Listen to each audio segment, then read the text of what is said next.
possa também se estabelecer no coração de cada um de nós. E para a nossa orientação, nós vamos ler o livro Vida Feliz, psicografia de Divaldo Franco, pelo Espírito Joana de Anjos, a lição 180. Irradia a claridade da sua fé através do seu sorriso, das tuas palavras, da tua atitude perante a vida. O mundo necessita de luz para superar as sombras dominantes.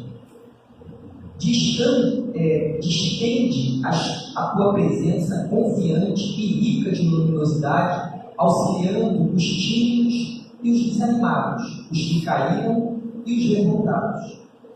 A luz atrai sempre, enriquecendo de beleza.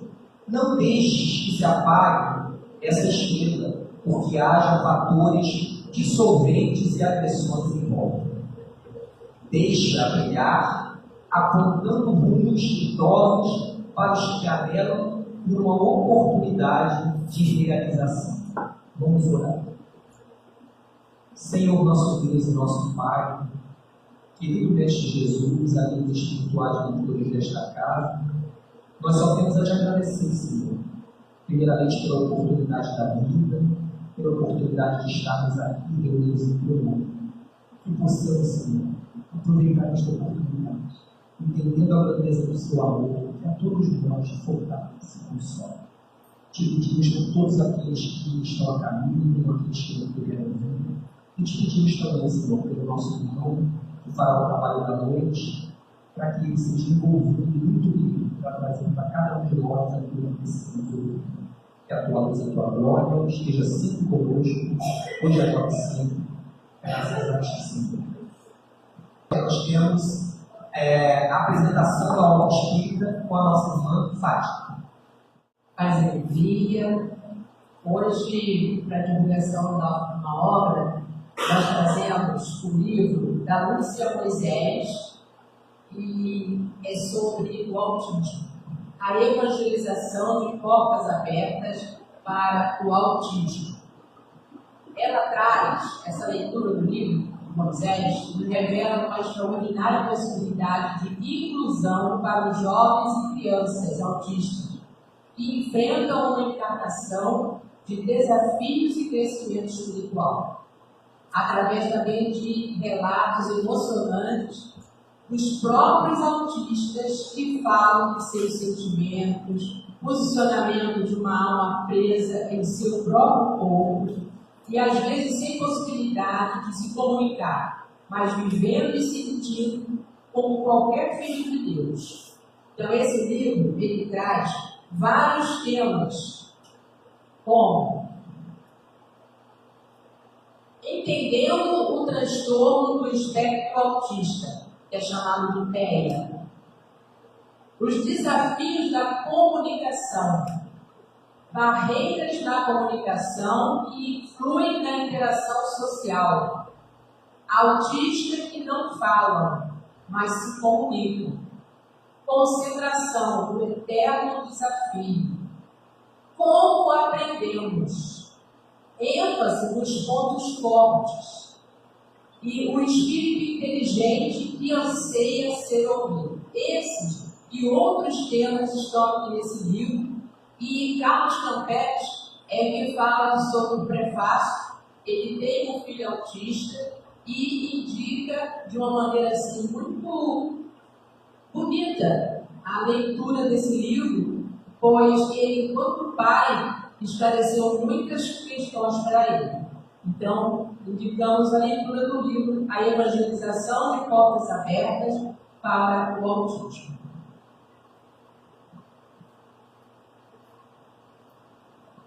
Nós agradecemos a nossa irmã Fátima pela divulgação da aula espírita. E agora sim, chegamos ao momento mais importante da noite, que é o nosso estudo, que hoje está a cargo do nosso irmão, aqui da nossa instituição Reino do Céu, que é Alexandre Machado. E nós estamos continuando o mês espírita em homenagem a Jesus. E hoje o tema será Judas e Jesus. Vibremos com o nosso irmão. Irmãos, paz e alegria em nossos corações.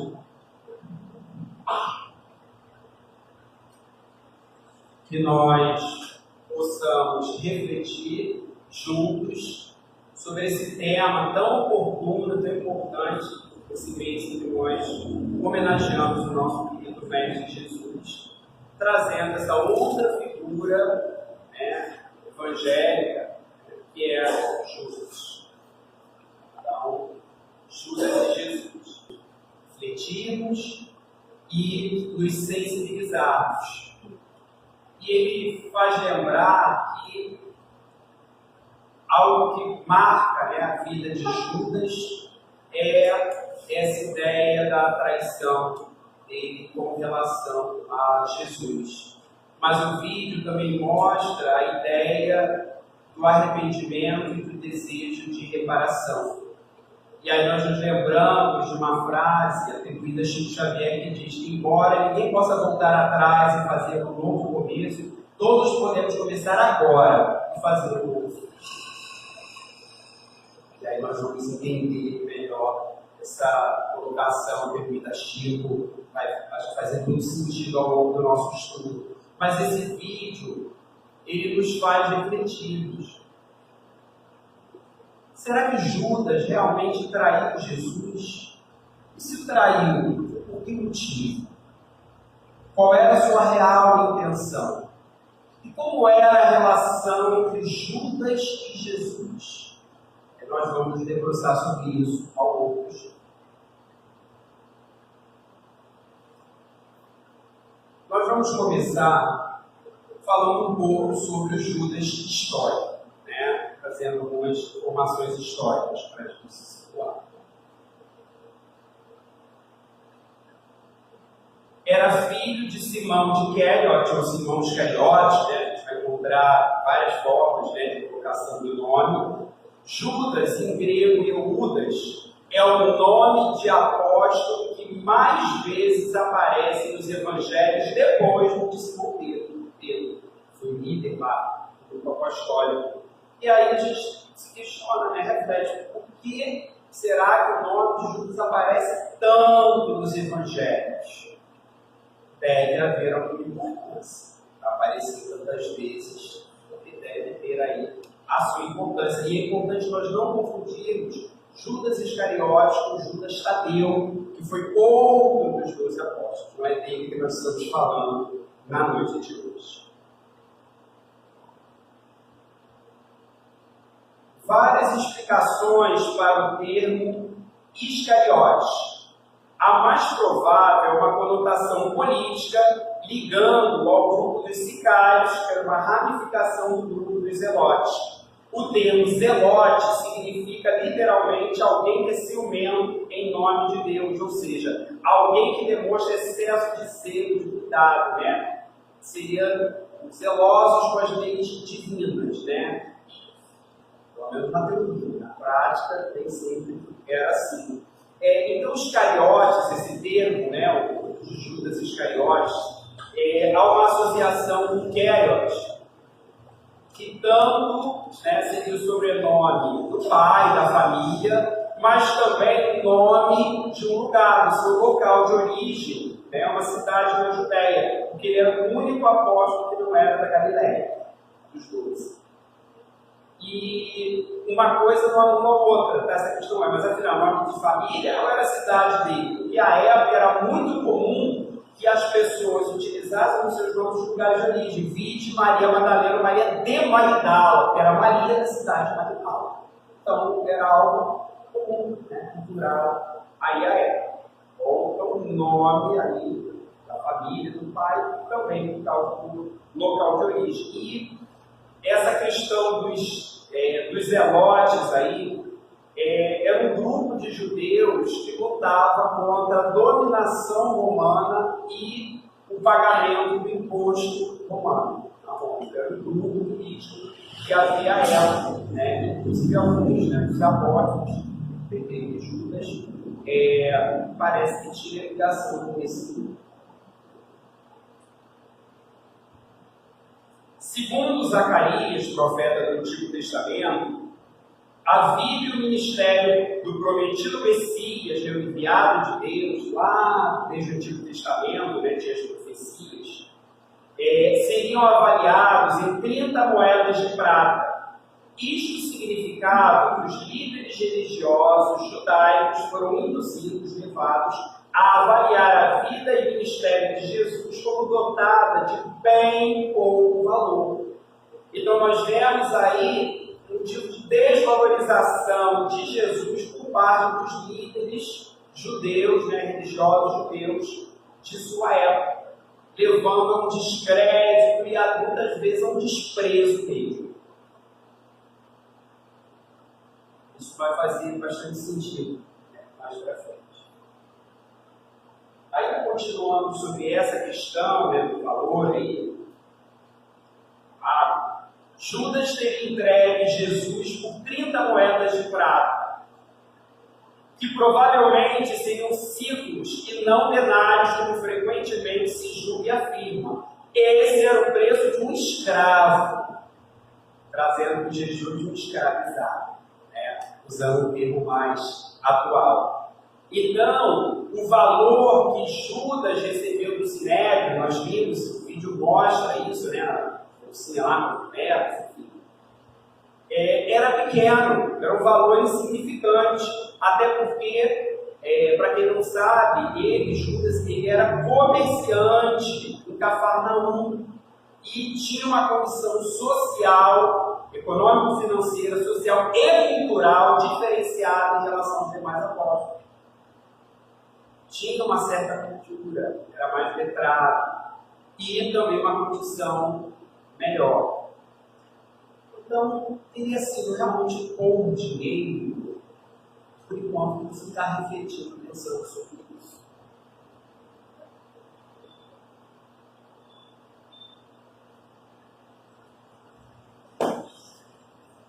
Nos evangelhos de Mateus e de Marcos, a avareza de Judas foi o combustível da traição. Está entre aspas aí. Para Lucas e João, foi a influência maligna a motivação central do ato.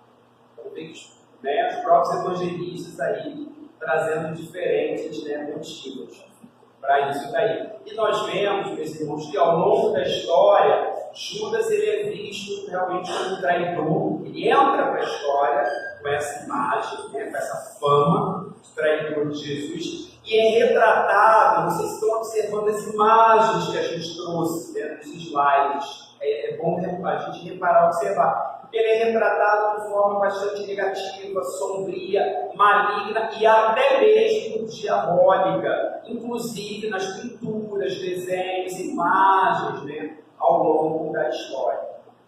Então é algo que dá o que pensar. E aí, nós queremos trazer um pouco sobre a questão da pedagogia de Jesus. Pedagogo da humanidade, o Cristo nos trouxe os princípios eternos de educação com amor.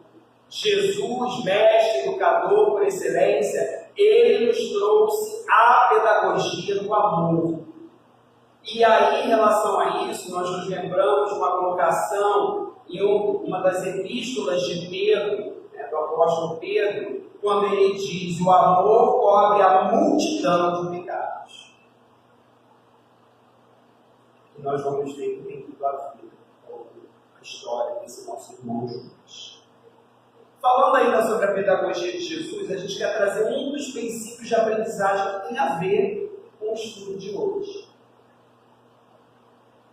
O erro é uma parte do processo de aprendizagem e deve ser transformado em estímulo de crescimento.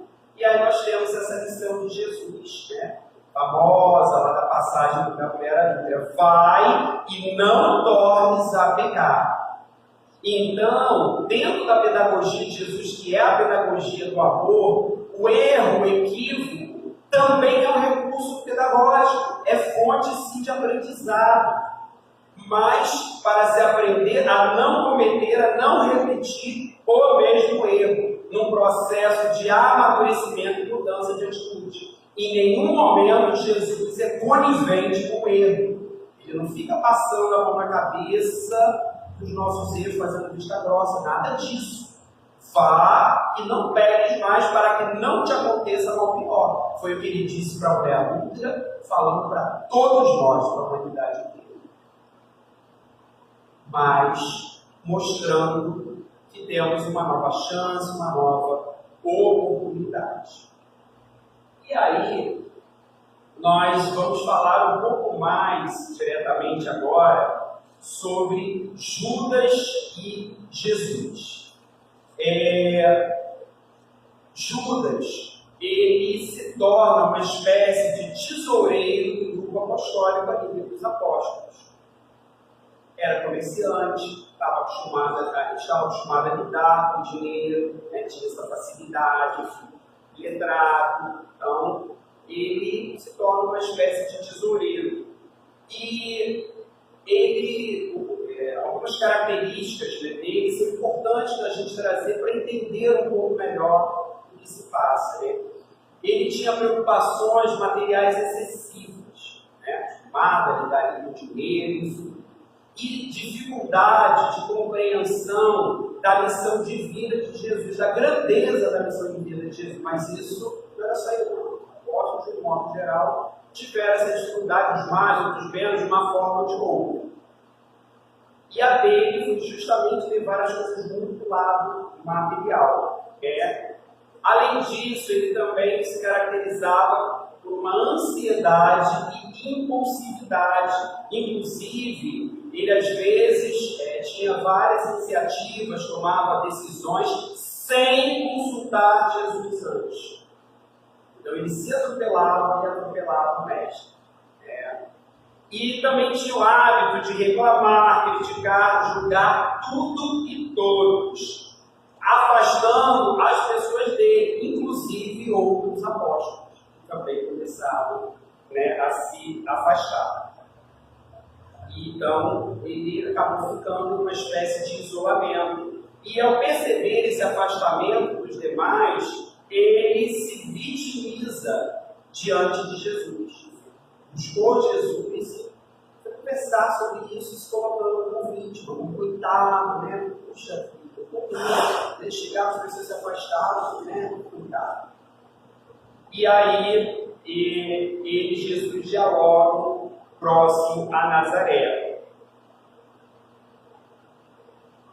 Ao se aproximarem de um poço, Judas, ele mergulhou bruscamente as mãos no fundo do poço, sem querer. E com isso ele acabou revolvendo ali, mexendo o lodo, a lama que estava no fundo, que subiu, como seria normal acontecer nesse caso, mas se a gente fizesse isso, aconteceria a mesma coisa. E aí, Jesus fala algumas coisas para ele, dentre as quais o trecho que ali está. Olha a lição que Jesus deixou para ele e para todos nós. Neste poço singelo, Judas, tens a lição que desejas. Quando quiseres água pura, retira-a com cuidado e reconhecimento. Não há necessidade de alvoroçar a lama do fundo das margens.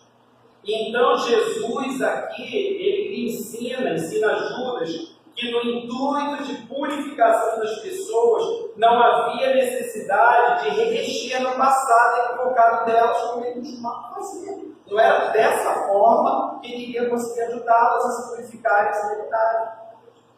Muitos de nós talvez agimos como ele agiu, equivocadamente, erroneamente, na melhor às vezes das intenções, achando que estava ajudando, querendo ajudar. Para nós refletirmos também.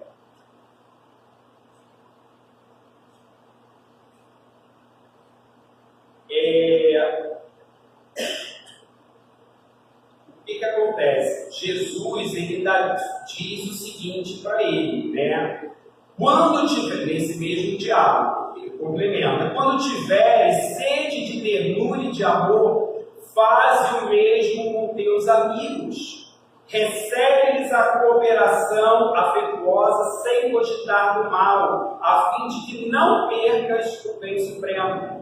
Então, agindo assim, seguindo as recomendações de Jesus, Judas poderia aproximar as pessoas em vez de afastá-las, como ele vinha fazendo. E nós precisamos lembrar também de uma conversa entre Judas e Tiago maior, mais velho,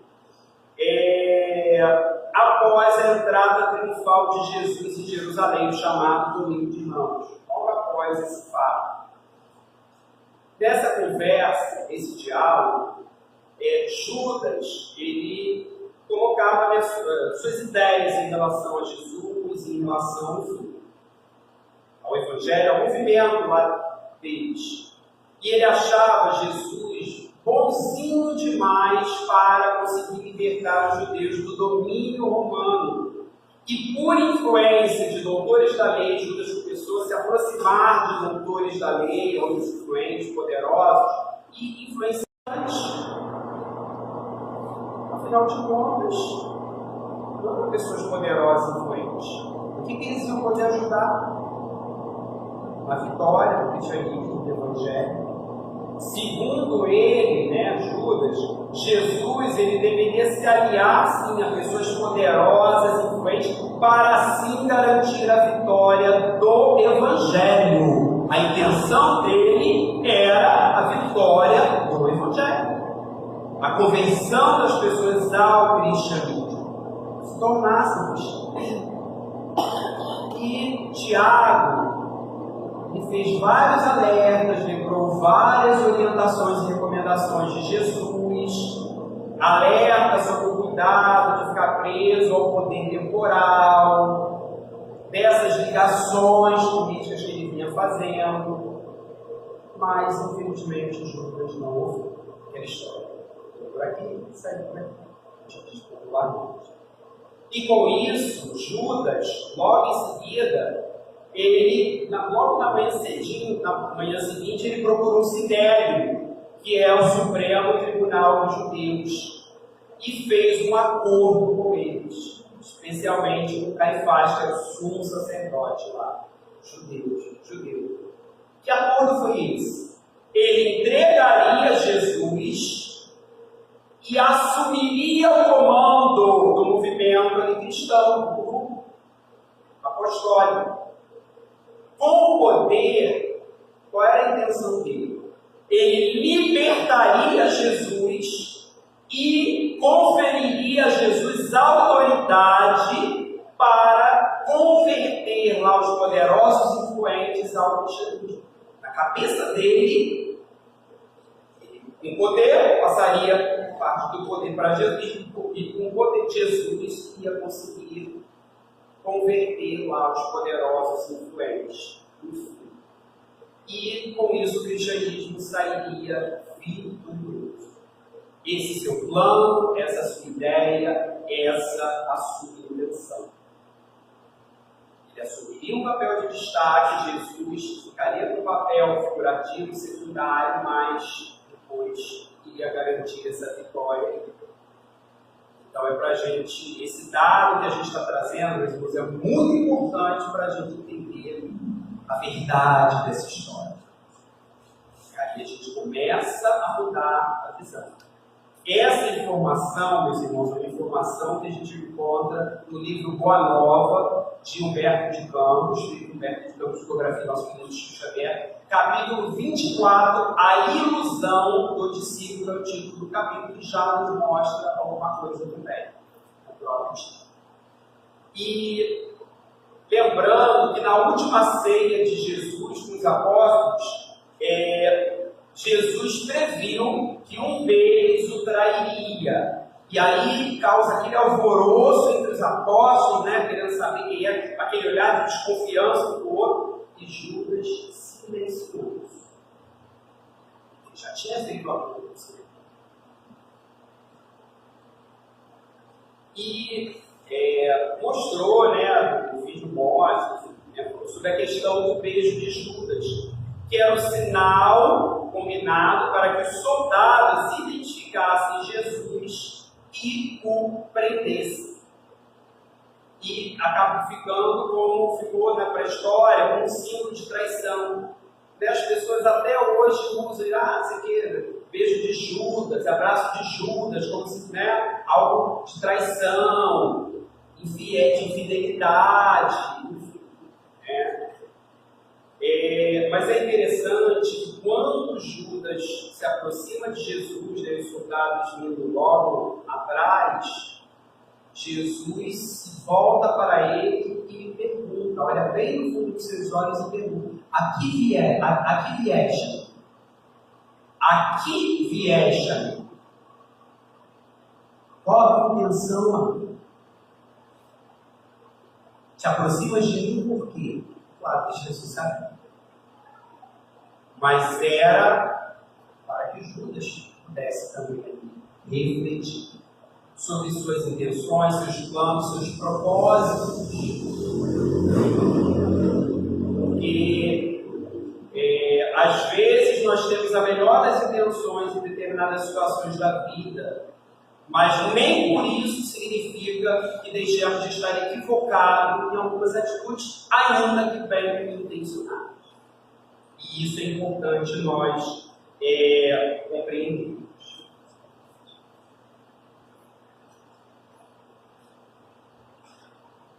E aí, a questão do arrependimento de Judas. Então, Judas, ao ver que Jesus fora condenado, sentiu remorso e foi devolver as 30 moedas de prata aos chefes dos sacerdotes e anciãos.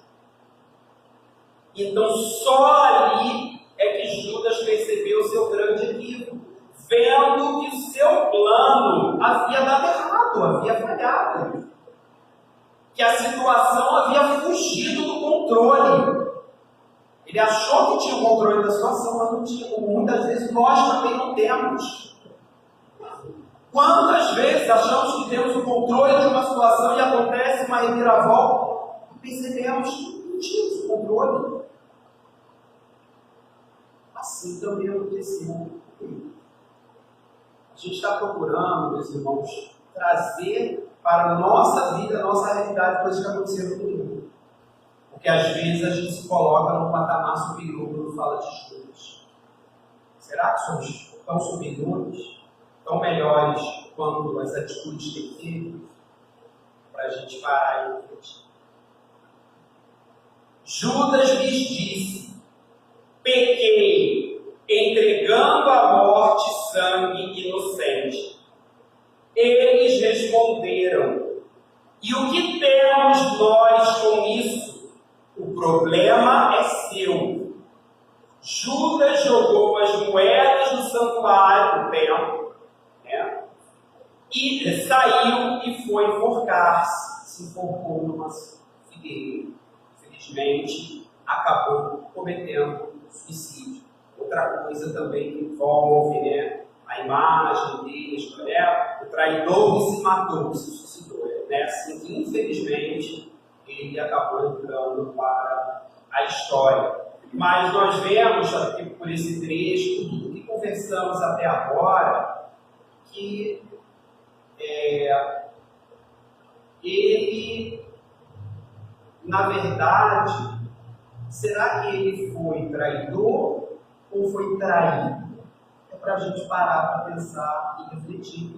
Porque nós vamos chegar a essa conclusão de que, no fim das contas, em verdade, ele foi traído pelo Sinédrio. Ele fez um acordo. E para ele, o principal não era lá o dinheiro, que nós já vimos que era um valor insignificante, ele não precisava daquele dinheiro. Mas sim o poder que lhe prometeram, a autoridade de que ele se investiria e que no fim das contas não aconteceu. Ali ele realmente se tocou, percebeu que ele tinha sido enganado. Que aquilo que havia sido acordado não seria prometido. E, portanto, ele não conseguiria salvar Jesus, o seu mestre. É importante, meus irmãos, deixar bem claro que Jesus era o mestre amado de Judas. Judas, ele amava Jesus, sincera e profundamente. Mas, infelizmente, ele se deixou levar pelas ilusões passageiras do mundo. E quantos de nós não fazemos o mesmo em vários momentos e situações da nossa vida? Quem somos nós para julgar, condenar? Já dizia Jesus naquela mesma passagem lá no Evangelho: atire a primeira pedra que ele estiver livre de pecado. Estamos nessa condição moral de atirarmos a primeira pedra, com muitas pedras nesse companheiro, assim, não. É para nós pararmos para refletir.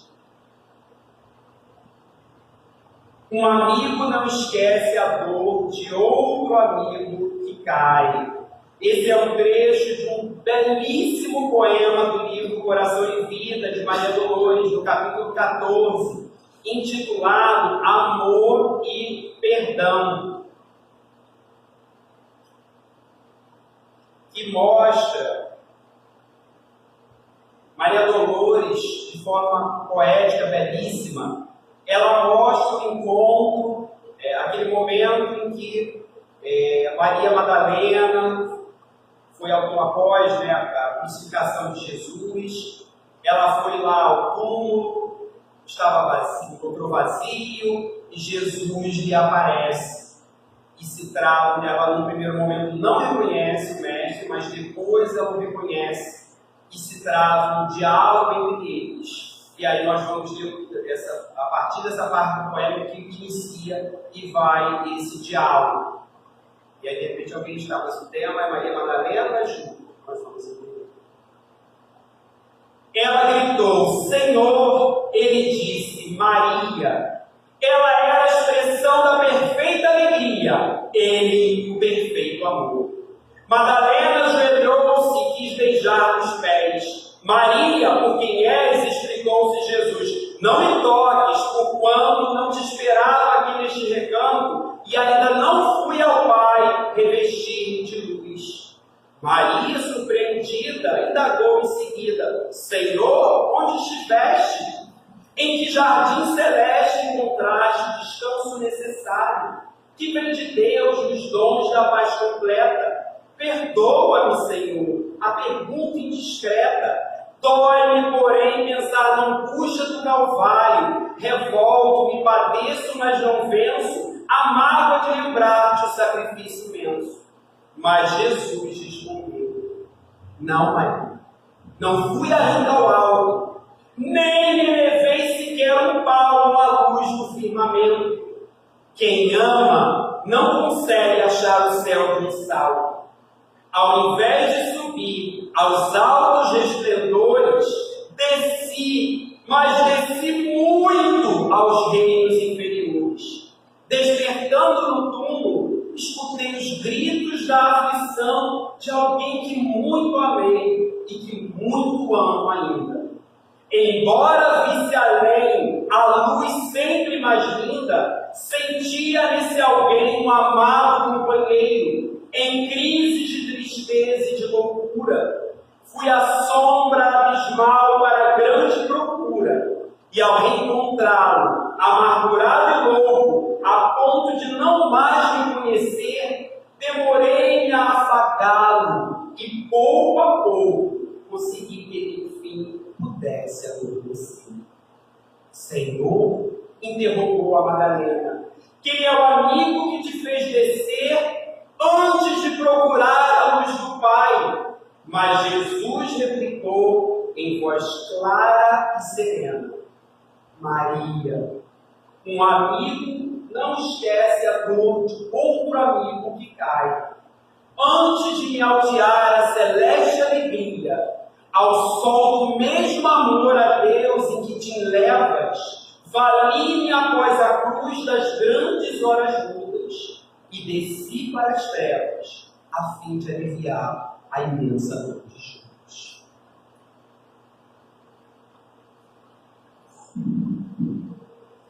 Então, meus irmãos, através desse diálogo retratado de maneira belíssima e poética pela nossa querida Maria de Cruz, nós vemos aí, fica bem claro para todos nós, essa relação entre Judas e Jesus. Amigos que se amavam sincera e profundamente. Será que nós agiríamos dessa forma? Ou nunca mais iríamos querer ver Judas na nossa frente se estivéssemos no lugar de Jesus? Mas é Jesus, esse Espírito Cristo, que deu aí exemplo do perdão. Afinal, Jesus conhecia o íntimo de Judas, como ele conhece o interior de cada um de nós. Ele sabe o que vai dentro, o que vai na nossa mente e no nosso coração. Jesus sabia perfeitamente que a intenção de Judas era boa, mas ele se equivocou na forma como ele achou que ele resolveria a questão, que garantiria a vitória do Cristo. E não pensou duas vezes ao ir lá nas zonas inferiores do chamado Vale dos Suicidas, na tentativa de resgatá-lo, conseguindo ao menos que ele naquele momento se acalmasse e adormecesse. Porque esse resgate das regiões inferiores ele varia de espírito para espírito e depende de uma série de situações. E Judas, naquele momento, ainda não se encontrava preparado para isso. Mas esse encontro com Jesus, com certeza, foi muito importante.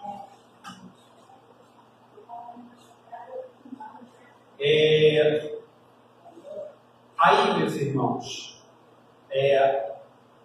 nós queremos trazer, embora o nosso foco é Judas e Jesus, mas nós queremos também trazer uma outra informação que é importante que venha complementar. Matias, que é o encontro entre Judas e Maria, tá? Maria de Nazaré, mãe de Jesus. Matias, que é o 13º apóstolo, que foi o substituto de Judas, ao se suicida. Ficam 11, precisavam ser 12, porque eles trabalhavam muito em pares, em grupos. Então, Matias é convocado para substituir Judas. E Matias, em desdobramento espiritual, ele testemunhou esse encontro entre Judas e Maria de Nazaré no plano espiritual, ela também desdobrada. E após isso, Matias e Maria se tornaram tutores de Judas em seu progresso espiritual, em seu processo evolutivo. E aí, nós vamos ver no vídeo em que Elizabeth Lacerda, ela descreve de uma forma muito bonita, através de uma música, esse encontro de Maria com Judas lá no Vale dos Suicidas.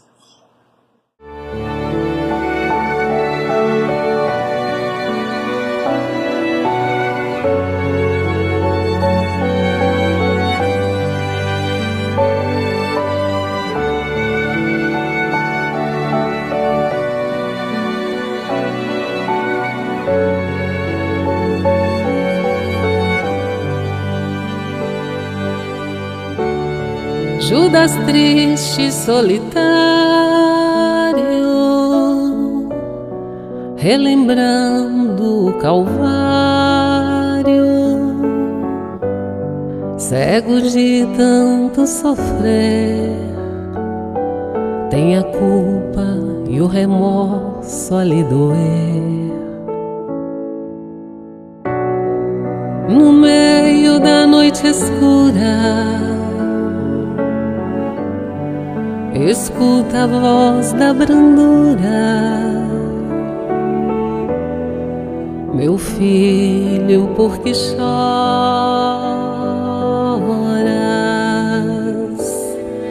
Acaso não sabes, Senhora? Sou eu, o Judas traidor, aquele que com um beijo entregou o nosso Senhor. Deixa-me sofrer as dores, pois mereço a escuridão. Não há quem me abençoe, me perdoe ou me faça uma oração. Meu filho, sei que sofres, sei também que te preocupas, com remorso que escutas.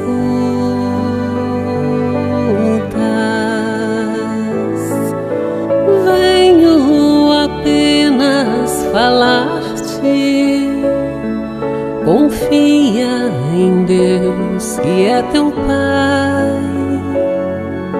O Pai jamais condena um filho à eterna pena. Venho como toda mãe resgatar um filho amado. Sofre então com paciência, não estás desamparado. Quem és tu que assim me falas? Sabes tão pouco de mim. És bendita irradiando amor. Não sabes, presença divina, do meu fardo e da minha sina. Aquele homem de luz fui eu que levei a cruz. Eu conheço a tua história, vim aqui pra te dizer, fui eu que dei a luz ao homem chamado Jesus. Venho trazer-te o perdão, conforto e consolação. Levanta, aceita e confia. Sou a mãe de Jesus, sou Maria.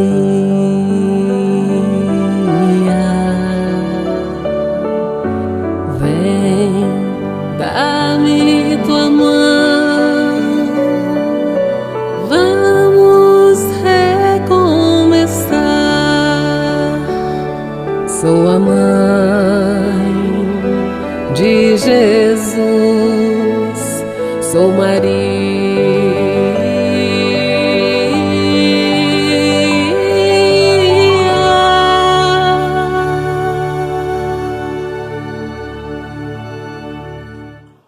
O vídeo dispensa comentários. Eu só quero lembrar que Maria de Nazaré, mãe de Jesus, é um espírito luminoso que faz um trabalho grandioso de resgate dos espíritos do Vale dos Suicídios.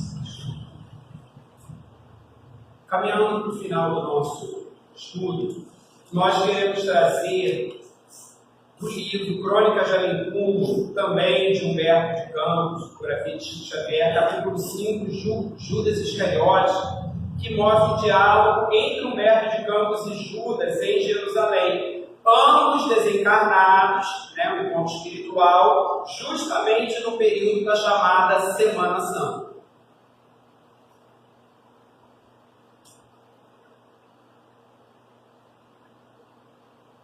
O Senhor é de fato o espírito de Iscariotes? pergunta Humberto de Campos, que vamos lembrar que era escritor e jornalista quando encarnou. Sim, então ele faz uma espécie de entrevista. Tá? Sim, sou Judas. Sim, sou Judas, respondeu aquele homem triste, estudando uma lágrima. É uma verdade tudo quanto reza o Novo Testamento a respeito da sua personalidade na tragédia da condenação de Jesus? Em parte. Ora, eu era um dos apaixonados pelas ideias socialistas do Mestre.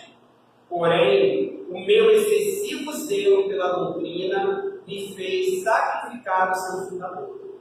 Acima dos corações eu vi a política, única arma com a qual poderia triunfar, e Jesus não obteria nenhuma vitória com o desprendimento das riquezas. Era a visão que ele tinha à época. Porque esse encontro já é, digamos assim, mais na atualidade. Com as suas teorias, nunca poderia conquistar as rédeas do poder, já que seu manto de pobre se sentia possuído de um santo horror à propriedade. Planejei, então, uma revolta súbita. O mestre passaria ao plano secundário e eu arranjaria colaboradores para uma obra vasta e enérgica.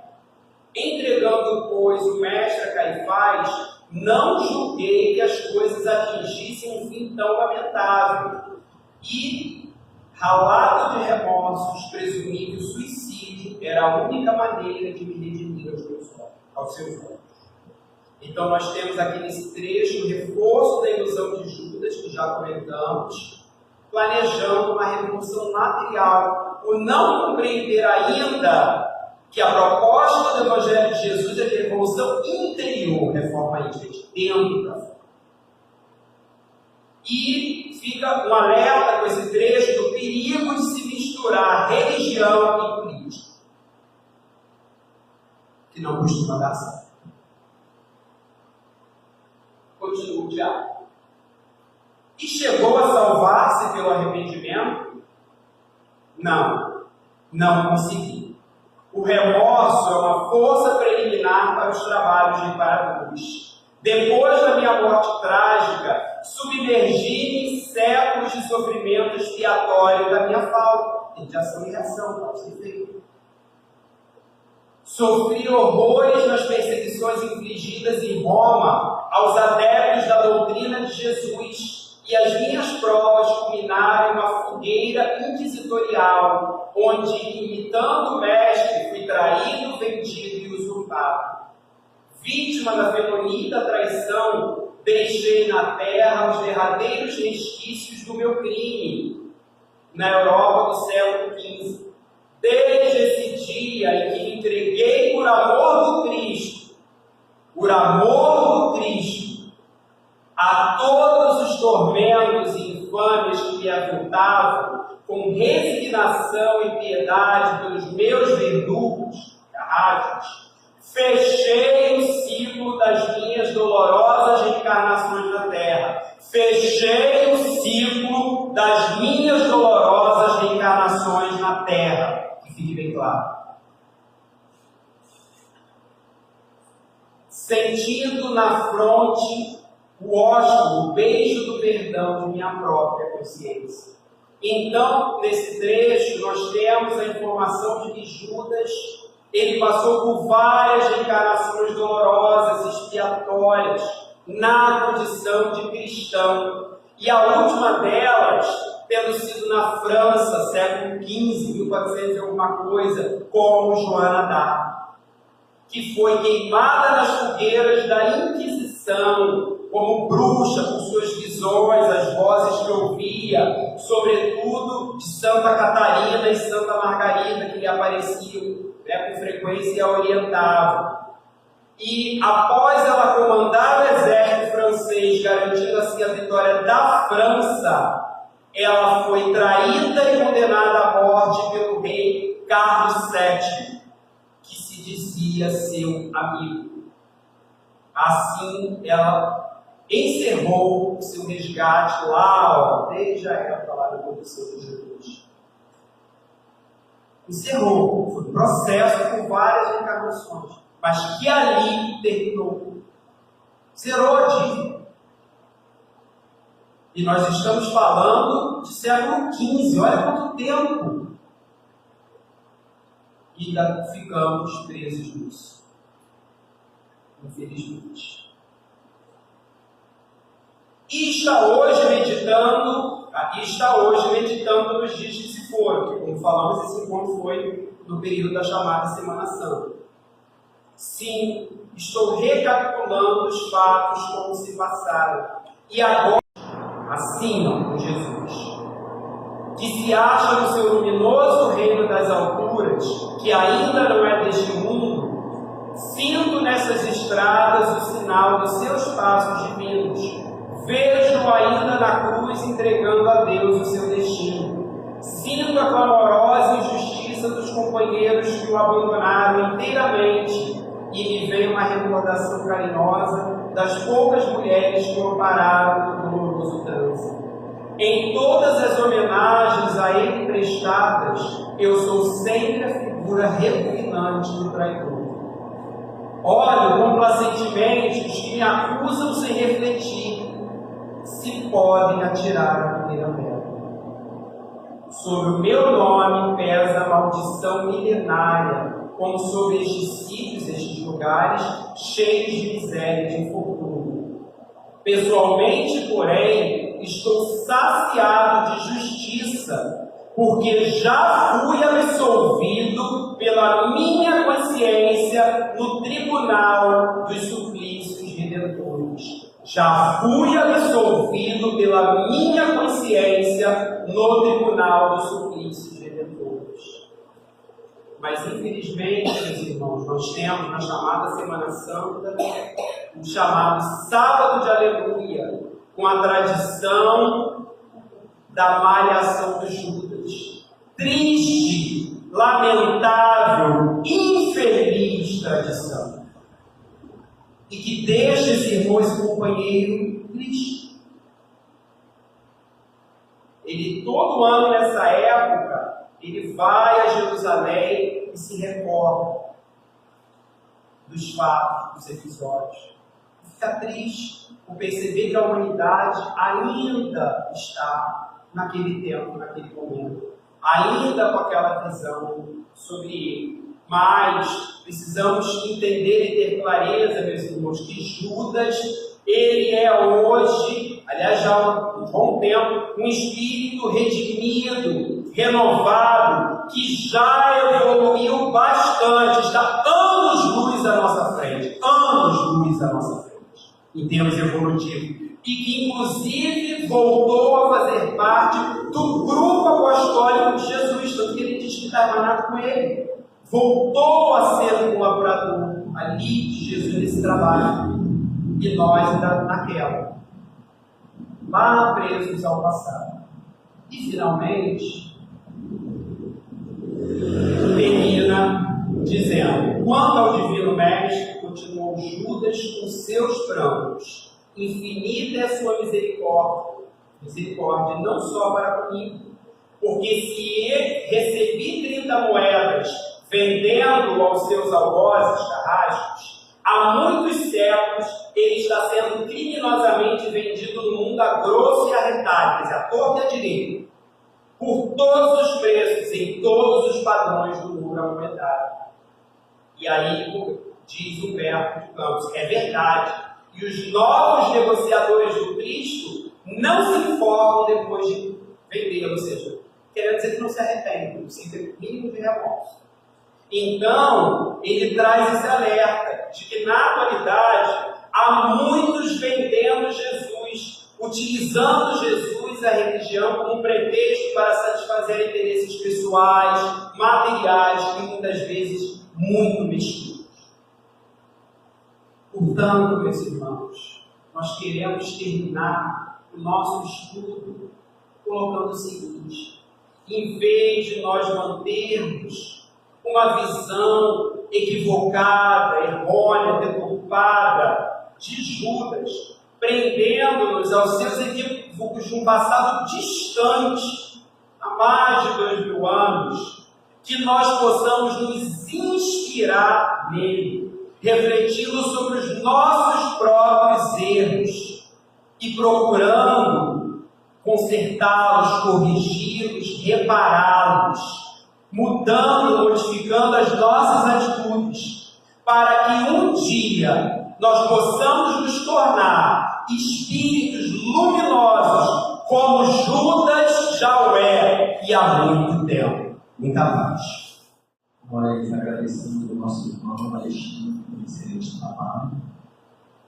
Senhor, nosso Deus e nosso Pai, querido Mestre Jesus, aqui estamos, Pai, depositando, Senhor, na grandeza do teu amor, todas as nossas aflições, angústias, tudo aquilo que está carregando, Senhor, de dificuldade, pois sabemos que sobre nós, neste momento, está sendo derramado a grandeza do teu amor.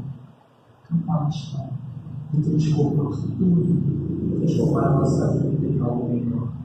Só temos a te agradecer, Senhor, porque estamos aqui, na tua direção, no teu caminho, entendendo, Senhor, que somente a tua presença pode transformar a nossa vida em uma vida melhor. Que a tua luz, a tua glória esteja sempre conosco, hoje e agora e sempre. Graças a ti, Senhor. Possamos todos ter boa noite, retorno para os nossos lares, um bom final de semana. Muito obrigado a todos e até a próxima semana.